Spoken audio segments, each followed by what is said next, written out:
baru dilantik beberapa bulan dan beliau sudah paling tidak mengambil langkah-langkah. Ya, misalnya paling tidak akan menyelesaikan semua utang-utang daerah, ya kan? Bagaimana mengefisiensi atau merefocusing anggaran atau program kegiatan yang tidak terlalu merupakan prioritas. Ya.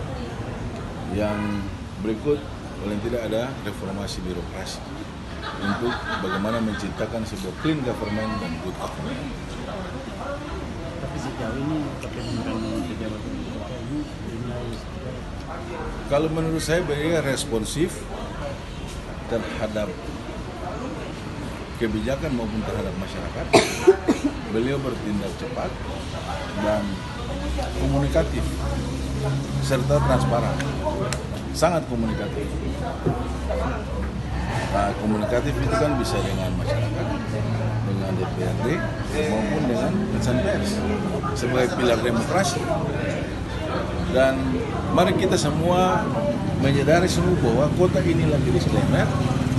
Kita berpikir positif, kita hentikan sudah saling menyalahkan, tapi mari kita saling bahu-membahu mendukung. Kebijakan Pak Wali yang baik kita dukung.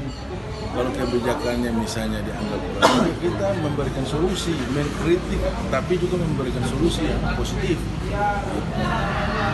Sehingga harapan kita di 2023, yang pertama terkait dengan refocusing anggaran.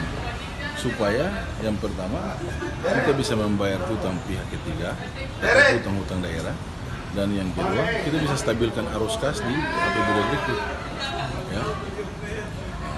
Lalu yang keempat kita perbaiki laporan-laporan, sajian laporan keuangan daerah, kita perbaiki aset-aset daerah sehingga paling tidak di tahun depan kita bisa menuju opini wajar tanpa pengecualian atau WTP. Ya. Itu yang pertama. Yang kedua, fraksi Partai Golkar mendukung kebijakan 10 prioritas kebijakan sebagai pejabat wali kota. Karena dari kajian fraksi Partai Golkar, 10 kebijakan prioritas wali kota itu akan bermuara kepada kepentingan rakyat yang utama. Sehingga Golkar selalu hadir untuk mendukung pemerintah. Terima kasih sudah nonton. Jangan lupa like, subscribe, dan share ya.